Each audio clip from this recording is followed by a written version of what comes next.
All right, welcome back to the Coffee Monday podcast. And I know you're super excited to learn more about our next guest. But before we dive in, firstly, we got to talk coffee. Of course, Dutch Bros coffee to be specific. Fall is here, guys, ready or not. And I don't know about you, but I'm excited for some sweater weather.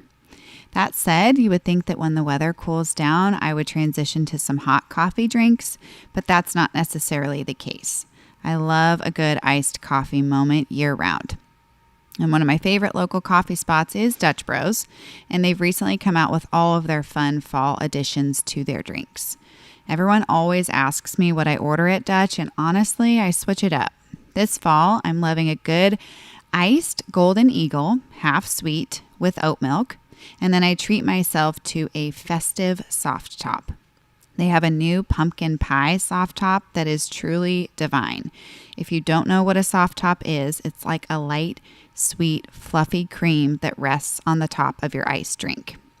They also have other yummy fall drinks if that's not your thing. They have a pumpkin cold brew, pumpkin pie cold brew, a pumpkin pie latte, and you can pair any of those with the festive pumpkin pie soft top.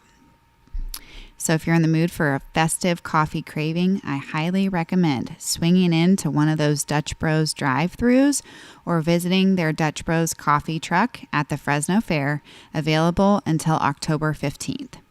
Visit at Dutch Bros Fresno on Instagram for more info on all their fun drinks.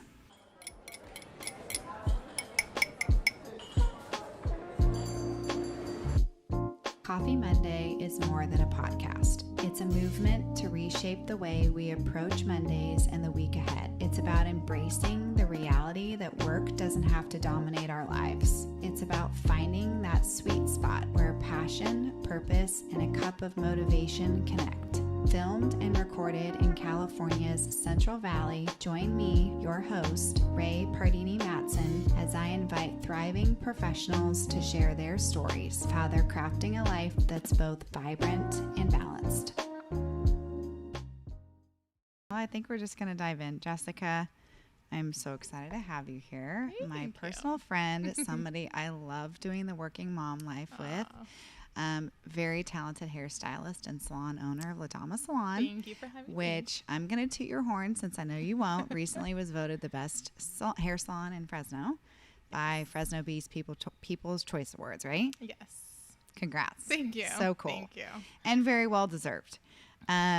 So tell me, how did you get into the hair beauty industry? Did you know you always wanted to be a hairstylist? Like from a young age, I was always that little girl doing like my mom's hair, my sister's hair. I remember like as when I was little, if my sisters didn't let me do their hair, like because they would get annoyed sometimes because I'd want to do it all the time.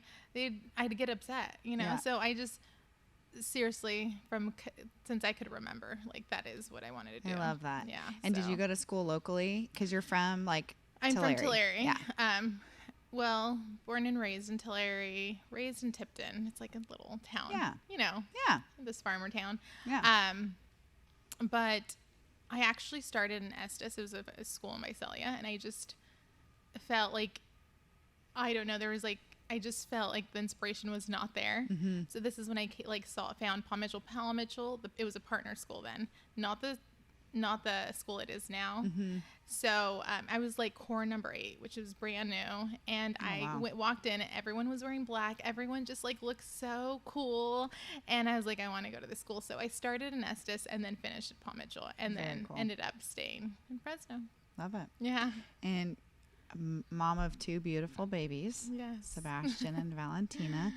How you and Jesse, you were telling me recently, you guys were high school sweethearts. Yeah. I did not know that. Yes. I knew him when I was like in grade school. He was my brother's friend. And then, Cute. You know, you're in grade school and then we reconnected in high school and Love then we've been high school sweethearts. So sweet. So you guys are in Fresno, you graduate from beauty school and you're like, okay, going to work for a salon, right? Would be like the natural next step. Yeah. So I was still working. Like I was one of the only girls in beauty school too that had a job. So a beauty school then was like a job. It was 9 to 5. So I was going to school Tuesdays through Saturday, and Saturdays were mandatory. This is not a thing anymore. The salon culture has changed so much since like I first started back in the early 2000s. So if you didn't go to school on a Saturday, you would get like points taken off or hours taken off. So I would make sure. So I honestly finished within 11 months. That was like the fastest you could go because I did not want to miss a day. Yeah. So sorry, is this gonna be edited? You're good. Yeah. I mean, it wasn't planning on it, but that's okay. Sorry. Life, mom brain, all the things. Oh my God, mom brain. So totally. you finished in 11 months, less than a year. Super impressive. Yeah. You went as many days as you could. I went as many days, and I also had a job, and it was at a shoe store, and that was when the mall was like it. Yeah. And I was working at this store called Marché, so I would go to school Tuesday through Saturday, 9 to 5, and then work from 5:30 to 9:30. I had no life during that time, so. I know, right? And then I also had to find a way after school, like to assist. So I wanted to be an assistant. Like hands-on. Hands-on, yeah. So Yeah. once I graduated, I found someone that I like wanted to assist for, and then. How was that? I mean. So I still had, it was a lot, but he was great, and I assisted for him. It was Planet Hair, and that was when like River Park and all the like you just relied on walk-ins. Social media was not a thing. Yeah, wow. So that's you grow just kind of organically, word of mouth, and I assisted him, and then I went on my own for shortly after that. As a full-time stylist? Not yet. The way he did it was hourly, then commission, and then a full-time stylist. Okay. Yeah. So you were you had worked for other salons? No, he was, so. No, I mean you were at other salons. I guess what I'm trying to get at is how did you go from working for other salons to deciding you wanted to just own your own? I had to get to like a low point. I was like so burnt out. It was like a burnout. Like when I worked from, in a way, it didn't go from like salon to salon. Yeah. I just went from like 3 different salons, and then finally I got to a point where I was like working 5 days a week. So like I felt so burnt out. I was like, there has to be more. And I just felt like I was working harder and not smarter. And I also, it was at a time in my life where I knew I wanted to have children. My husband and I, we've gotten married. Okay. And I have to be like, how can I make income without being behind the chair? So it was a lot of different factors. And then without even thinking I wanted to own a salon, it kind of just happened, Really? Yeah. So how'd you find the space, La Dama 1.0? So, gosh, how did I find it? We had just gotten back from vacation, and my husband and I we lived right next to that salon, so we'd walk to that Starbucks, and It was on Somerville and Perrin. And he's like, hey, I saw this on, he's also he like loves real estate, so he's also a part-time real estate agent. So he's always looking at the market, whatever. He's like, I saw the salons for sale. So we just like walk in, talk to the owner, and it literally just happened so fast. So meant to be. Yeah, it And really you were was. there at that location for how long? For 6 years, almost 6 years. It's amazing. Yeah. And then recently had the opportunity to be at the Row, which is the spot to be. Very cool. So fun. And that was a leap, right? Yeah, to kind of build out your own space, and like, is the space, it's significantly bigger. Not significant. I feel like you think it would, I think it's just like high ceilings, but yeah. Okay. So it's similar in size, but still, like, you had to do the whole build out. Tell me about that. Yes. So that wouldn't have happened if it wasn't for COVID, really, because I mean, I kind of felt like when we were in the space, I felt like we were already growing out of it because it was already so tight in this. And then like I was already having these feelings, and then COVID happened, and we had to seriously shut down. Like, I know. Tell me about that. I feel like it was, it was a roller coaster for everyone. Yeah, that was just a lot. Oh my goodness. Having to, like, we just had so many, like, small businesses got hit really hard, So we had 3 different shutdowns, but going back. Yeah. Well, and I feel like at some point I remember, I feel like, and we'll kind of dive into this later, but like, some industries are more competitive than community driven, right? And I feel like truly, at least from a client's perspective, the hair salon industry kind of has a way of potentially being a little bit competitive and like, you know. And so I just loved how you and other salon owners approached COVID as like a community. I remember you guys were like, were you like rallying or doing something? We did. Yes. Protesting or something to like open. And I thought that was really cool. I remember seeing pictures and videos of you with other local salon owners being like, okay, we're not above this. Like, we're all in this together. Yes, you and know? I feel like there's been so much of that right now too. Like I feel like back when I started doing hair, like I feel like it was so competitive. Like you just don't share your secrets. Salon owners don't mess with each other. Like there's just like, you know, a frenemy kind of thing. But I feel like it's totally changed. And I'm so happy it has, because I feel like I've made friends with so many salon owners. And I feel like that's how it should be, because there's enough for everyone, you know? So, yeah, Anna from Retreat, she like put it all together. And I was like, absolutely. Like, So you know, sweet. Yeah, she's so community driven too, and education forward. That's so cool. So anyway, how did COVID ignite your moving locations? I'm curious, how do those two things tie together? I lived at the time. I lived right by both locations. Our new location is not even a mile away on it's that close. Shepherd and Bill. Yeah, so close.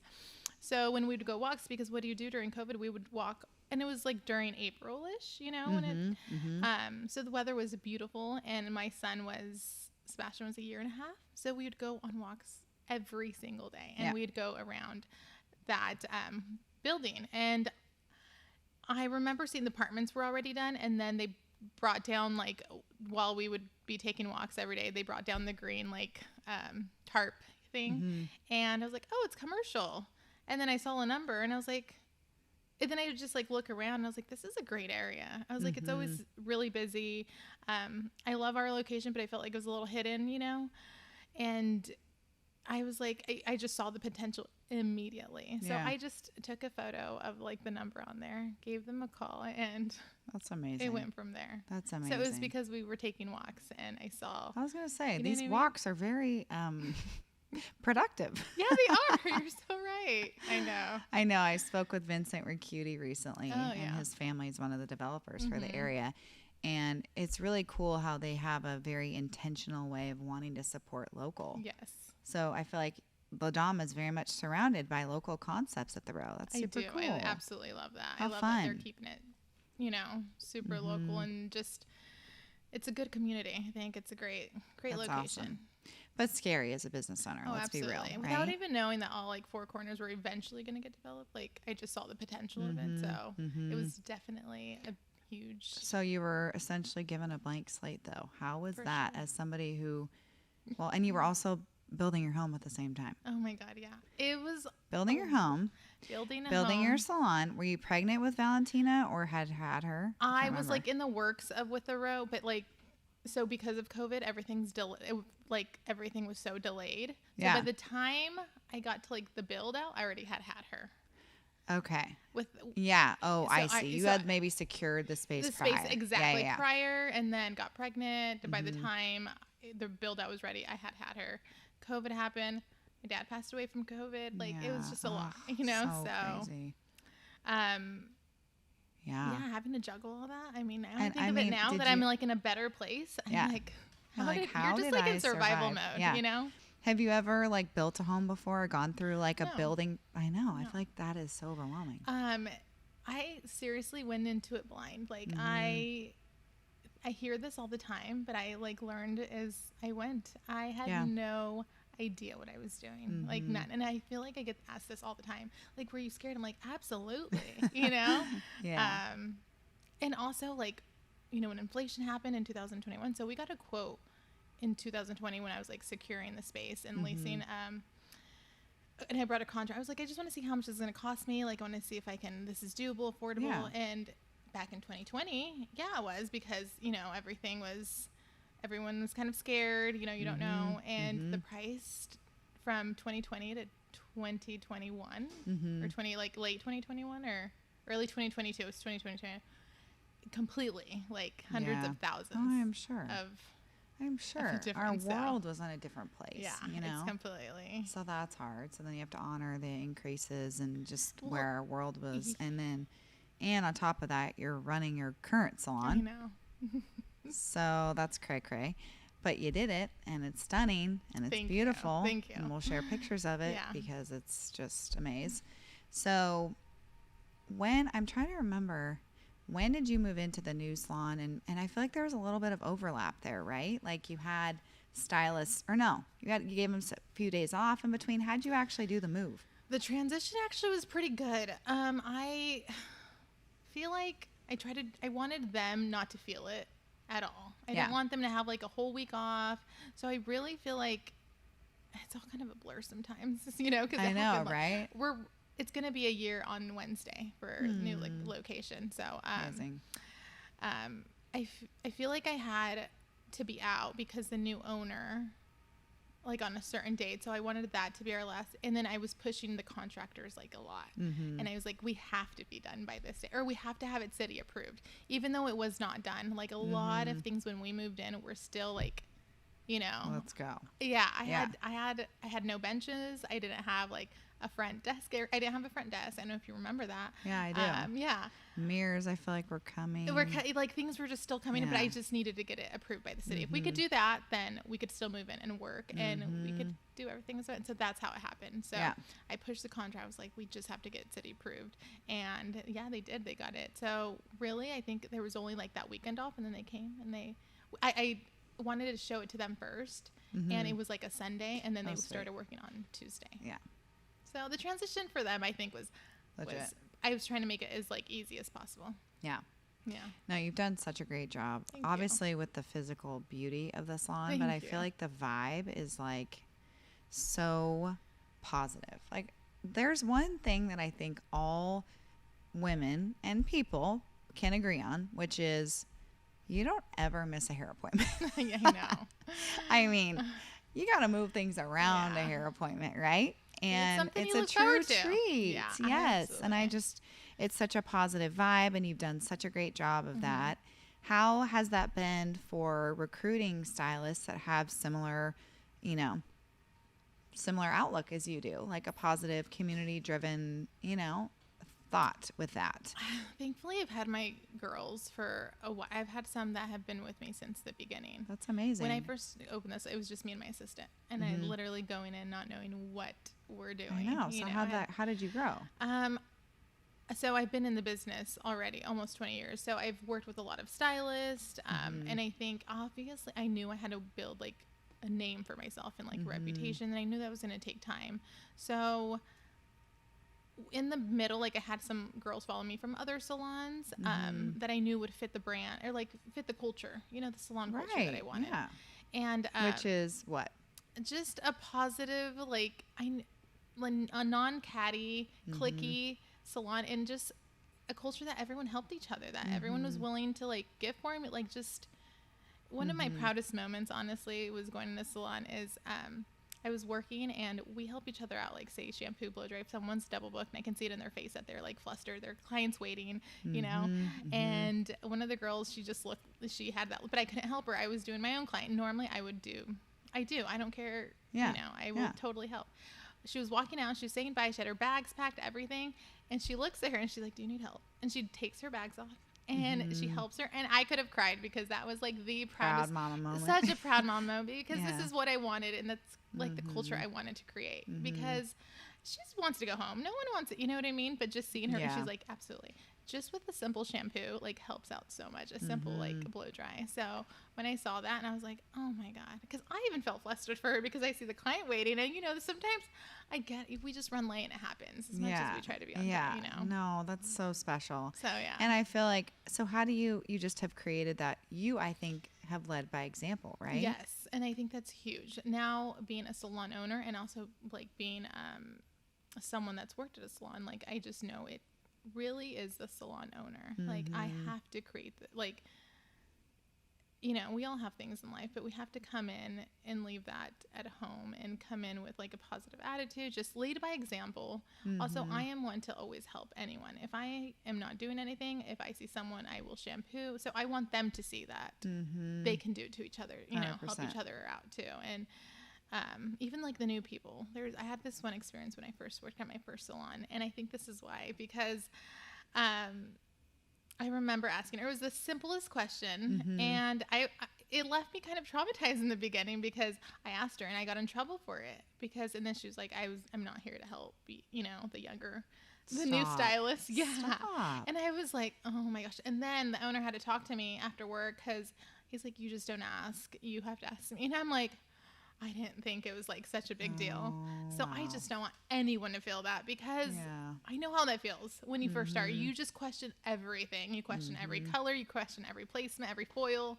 So all the assistants that we've had, like I want them to feel so welcome and open to like ask us anything because we're here to help and we know how you feel, Well, yeah.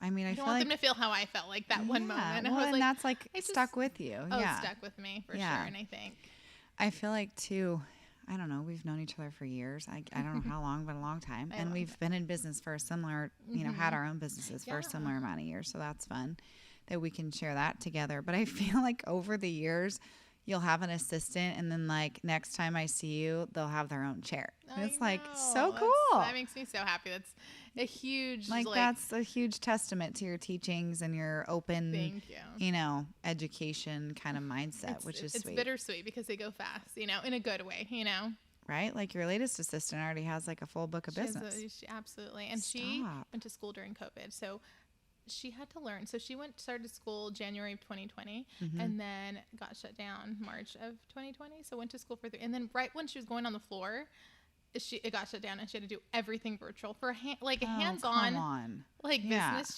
She didn't. So when she came to the salon, she knew we had to teach her everything. Yeah. Because it's different when you actually do it in person. Actually shampoo or cut or even apply color. And look at her now. Yeah. Like she's full book of business, killing it. That's amazing. One thing you shared with me too, just in conversation, is, and I love this so much, and I'm going to quote you on it. Yeah. You want to be known as like the Ted Lasso of the hair industry, absolutely. Which I love that. Ted Lasso. Ted Lasso. You like want to hate him, but you can't. You just he does his thing, like warms your heart. Yeah, it warms your heart, and the way he, it's unconventional. I guess the way he runs his I think the way I do it is not the norm, but I'm trying to make it the norm, I love that. So just more open communication, absolutely. Positivity, I know, supportive. That's what I knew when I opened this, and I was like, we can make a positive salon. There can be, and we can create it. And I think it starts with the owner, really, because it's the owner that has to, if you see someone that's like the toxic, you gotta approach that and let. So well, and I'm telling you, anybody that walks, steps foot through your doors feels just the positive energy. Oh, that's like so the it's best like compliment. to set the stage. It's beautiful white, kind of Spanish style decor, but a really cool modern twist. Lots of beautiful like rounded archways that very much go in line with your branding, which is super gorge. And you have like all Dyson products, which I noticed as a Dyson fan. So want to talk about that? Yes, I am a huge Dyson fanatic. So I use all things Dyson, and I just believe in their products so much. I had this one, not my client, but one of the girls' clients. She came into the back, and she was just like, my client's hair is like, I don't know what's going on. It's like breaking off, but there's no, like, I'm not doing anything to do it, break it off. So I went to go talk to her, and I was like, what are you using at home? Because like salon grade products, that's huge. Like 100% huge. Just like skincare, anything, And then we started talking. I was like, well, what kind of tools do you use? And I was like, well, like, what do you have as your blow dryer? She's like, and I was like, how long have you had it? She's like, about 20 years. I'm like, 20 years. I was like, no, just because it turns on, it needs to go. Yeah, it needs to go. Probably frying her hair. Yeah, it's frying her hair.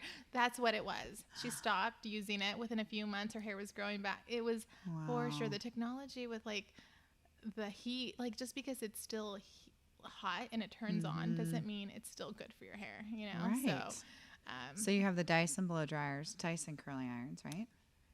The air wrap, yeah. Hair wrap, their air wrap, yeah. Their strainer. They just came out with their air straight that it's like strains your hair. But it's like air technology, so it's healthier for the hair. I can't wait to try all the things. Yeah. You need to be like a Dyson exclusive salon. Is that a thing? You need to make but I want to make it a thing.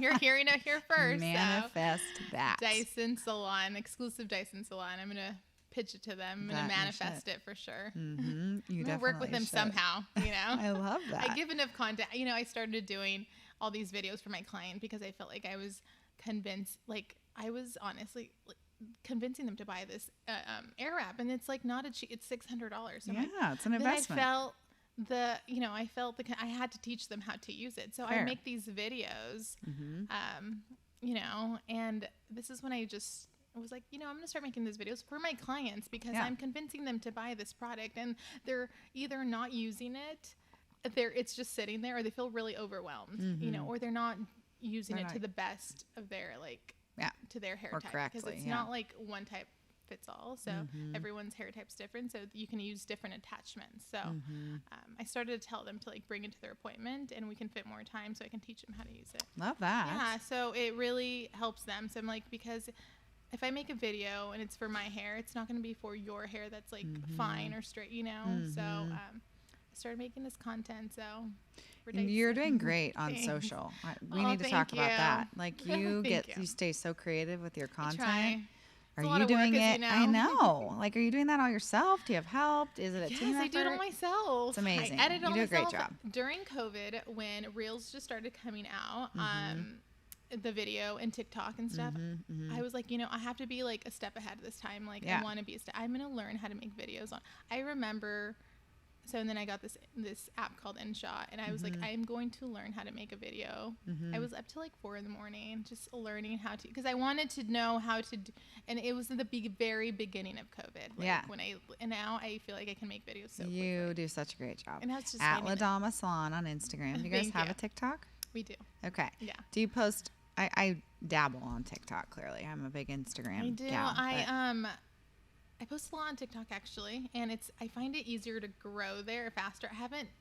This summer, I think I took a break not knowing I was going to take a break, but it kind of just happened with kids. And I'm going to say kids. Yeah, I'm glad I did. I wanted to really, you know, slow down. And because the last year was just a lot. Building out the salon was took a lot of mental space, you know. So for sure. For sure. Yeah. So kind of transitioning to mom life a little bit, since you just brought it up. I feel like that's a nice transition. How old are the kiddos? Sebastian he's 5, and then my daughter's 2. So now they're kind of in more like set school schedules. Like, how do you structure let's start with one day at a time. How do you structure a work day when you're working in the salon? A work day. So I feel like I'm just entering this like new season, because I did have a nanny for 5 years, and her last day was amazing. just 3 weeks ago. She was such a huge support system, but at that time I was either with the kids or at work, so I would have her 3 days a week. Now that Valentina's 2, she started Brighton, because they take 2-year-olds. And I figured I need to make time for like myself now, or do because I just never had time for like a doctor's appointment, because I was either like at work working or with the kids. 100%. So now I feel like I'm like entering a good season, because I drop off Sebastian in the morning, and it's in like our community. We live in Riverstone, so it's so nice. It's like a minute away. I drop him off, then I drop off Valentina, and then I get to work. My work day starts like at 10, and I get there early now because I drop her off like 8:30. So now I have time to get coffee. I feel like before I would like kind of rush, and necessity. Yeah. What do you drink? What's your go-to coffee drink? I drink a grande hot latte. Hot latte. Yeah. Regular milk. Regular milk. Yeah. Simple, easy. So good. Yeah. Yeah. But I have to have it every morning. So, and I'm like one of those girls that has to have a hot coffee. I don't care if it's like 110 degrees outside. Yeah. Like, same. It's always a hot coffee. Same. I know that's so I weird. feel like it just hits different in the morning. Yeah, even if it, to your point, is 100 degrees out. But I now know. we're entering sweater weather. So perfect time. I know. It's so nice. Love that. Love that. Okay. So you have your coffee. You dropped off your Sebastian. This is a work day, right? This is a work and day. then I go to work. Does your husband drop off Valentina, or do you do both? No, I do both. You do both. I do both because he's at work early, and I can do both since I'm not at work I don't have to start my day till like 10. So I have the time and I can do that. Great. So amazing. Yeah, and then I find myself now like having time to get there before work and not rushing, and just like, responding to emails or like returning messages, inquiries, and it's nice. So nice to take a little deep breath before you start your busy day. Exactly. And then you're fully booked. So something that I'm very intrigued by that I want to chat about is the fact that you are very consciously not taking on any new clients. I know. I can't tell you how many times somebody's been like, who do you go to? I want to go to her. And I'm like, well, she's not taking any new clients, but you're really great about referring to other stylists at your salon, depending on what they're going for. Too.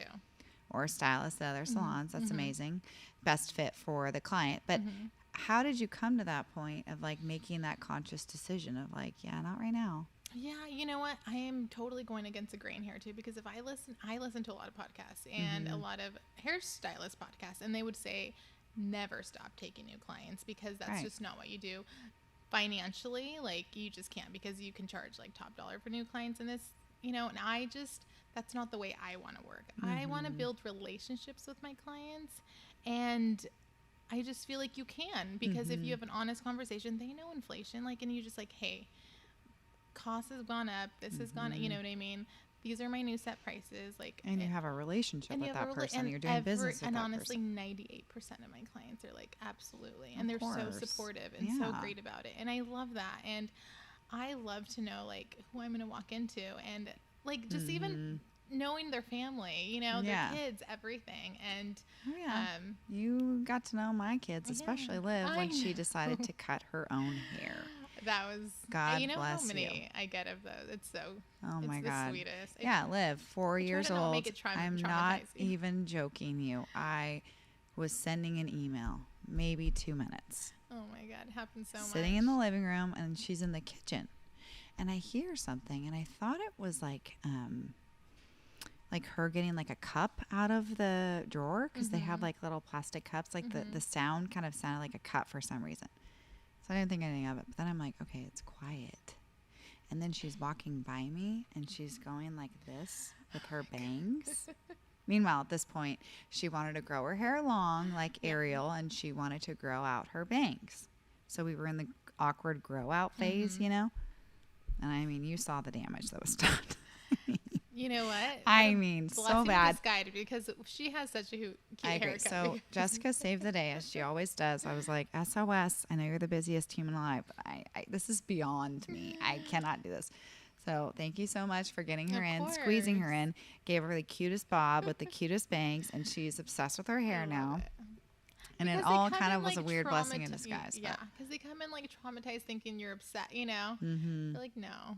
It's hair. It's so cute. To your point, I think it's sweet that you really do get to know your clients and their families, and that's part of building relationships. Absolutely.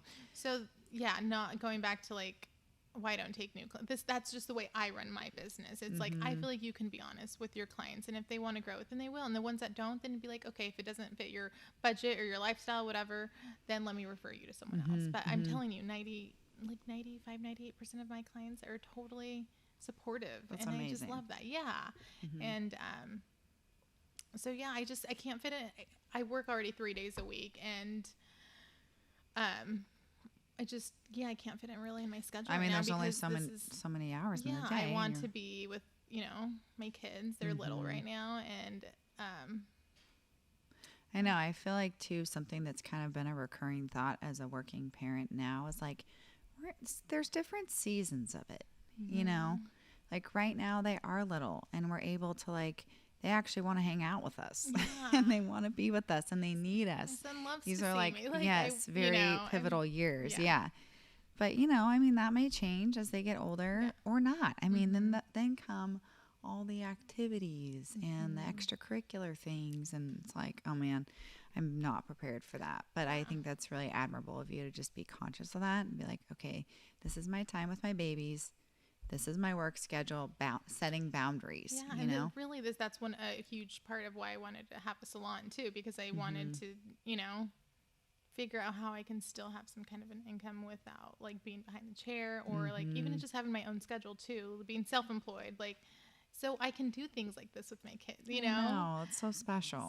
So and protecting your time. Yeah, I'm trying to. I'm really, because the last 5 years have been a lot where I feel like I'm trying to be more conscious, because I feel like my mindset would have been like, I'm trying to work really hard right now that they don't remember, I know.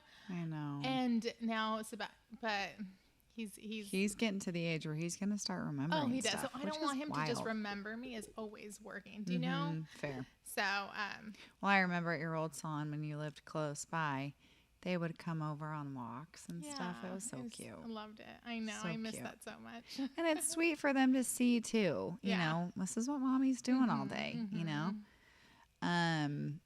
So sweet. So you have work until probably kind of late, right? You start at 10, you work till evening, and then are you home by like bedtime? Sometimes not. Not usually. I know, right? Yeah. On those days that I work, they're usually asleep by the time I get home. Well, because you run a tight ship, which I can totally appreciate. Yes. Children are very well sleep trained. They go to bed early, right? Yes, my daughter's in bed by 7 p.m. and my son on school at like 7:45. So, yeah, by the time I get home, 8:30, they're asleep. And I want them to be, amazing. I want them to be asleep by the time I get home. Just because they thrive on schedule. I think I think most children do, right? Yeah. Stability and consistency. Yeah. What's funny though? It's like even if my kids go to bed later, they still wake up the same time. Same. So why not put them to bed earlier? Just put them in bed a little later. They'll wake up later. I'm like, no, they'll be up by right? like 6:37 every time. So Same. It's like clockwork. Same. Which I also like that I know I know their schedule. Like I just know when something's off because I know their schedule so well. Well, and then you have time with your husband and get stuff done. Those evenings are so important too. Yeah, so sweet. So I don't know if I've ever asked you this. What is the significance behind the name La Dama? Oh, so that means the lady in Spanish, and really it's La Dama, and it comes from it has great meaning in the Mexican culture because it comes from a bingo game that I played as a child called Loteria, and we played when we were kids all the time with our cousins, especially like during the holidays, and I just saw her as like the main character, the businesswoman, the entrepreneur, like the classy lady walking down the street. I don't Love that. So when I was thinking of a name, I wanted to bring my culture too. Yeah. But something, and that was seriously, I like didn't think twice about it. I told my husband, he's like, "Oh, I love that." I know, I love it. It's so great. I just got the chills. That's really cool. So yeah, it does hold a lot of me. Like any like Hispanic Mexican person will know like what and where it came from. Say it's really so beautifully. I can totally picture it. It's so pretty. And yeah, I love that. So did you grow up speaking Spanish at home? I did. Okay. Yeah, that was my first language. And then did you learn English in school? Well, I'm one of 6, so I feel That's like right. Okay, where do you fall in the line of 6 kiddos? So by the time my siblings already all knew English, so I feel like I went into school already knowing English. Okay. Because my parents I'm first generation of That's amazing. Yeah, my parents are immigrants from Mexico, and everything we built. It's had all the odds against it, but we're here. That's amazing. But I feel like by the time I went to school, like I knew a little bit of English because I'm the youngest of 6 and all my siblings already knew English. And then does your husband speak Spanish? Yeah, we're both fluent. That's amazing. Yeah, so I really try really hard to instill that to my kids.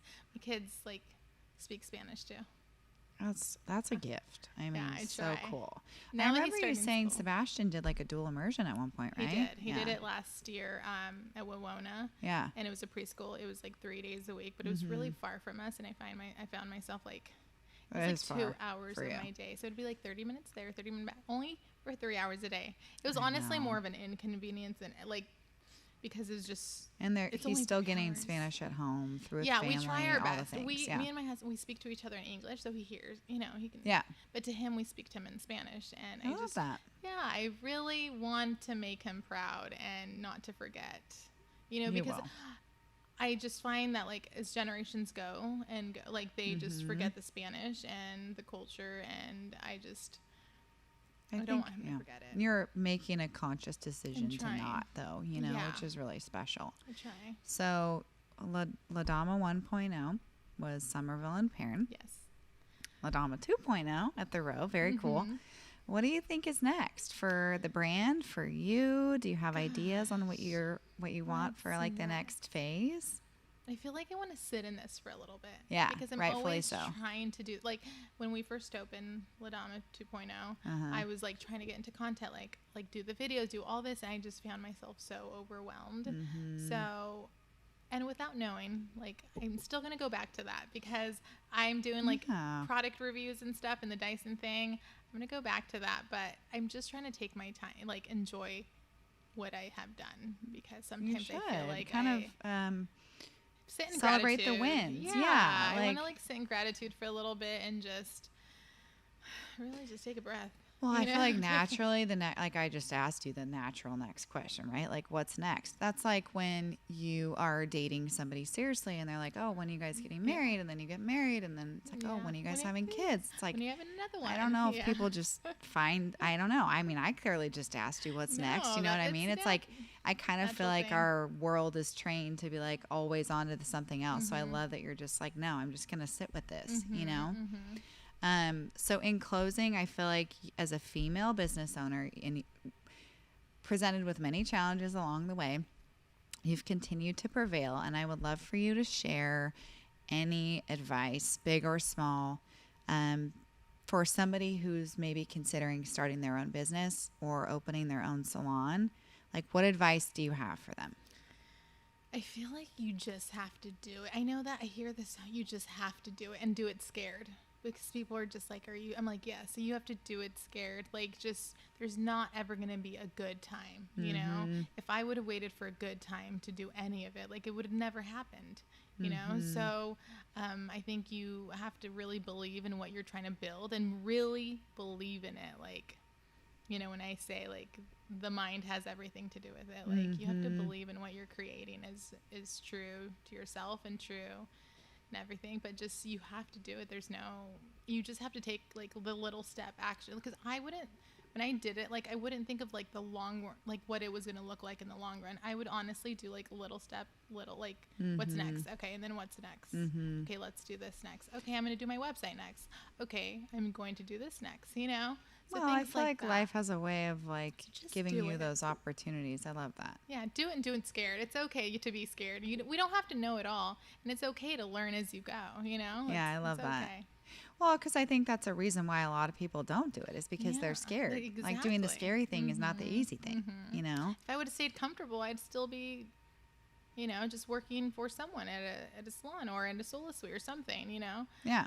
Because that's a comfortable thing to do. But if you really believe in what you're going to create and truly believe it's going to, you know, you're going to make a difference. Like I knew I could make a difference I could create a culture that is positive and people want to work at and people want to go. And there's, you know, the stylists enjoy being there.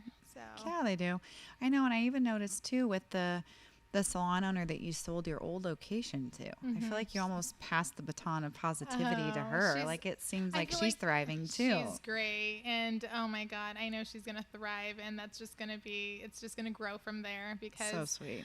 It makes me so happy to know that she's taken over, because she's just put so much pride into it. And I still drive by it every day because I go to that, you know, that Starbucks. And, but yeah, I love to see her thrive. That's so great.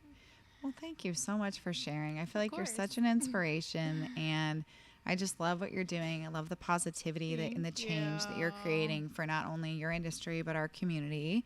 So thank you for that. And for those that are listening and tuning in, you can still follow Jessica's story at La Dama Salon. Yes. Yeah. Thanks, Jess. Well, thank you. Thank you for having me. This was fun. So fun. Thanks for listening. Feel free to rate and review this episode here, and connect with us on Instagram if you have any thoughts, questions, or any guest suggestions. Thanks.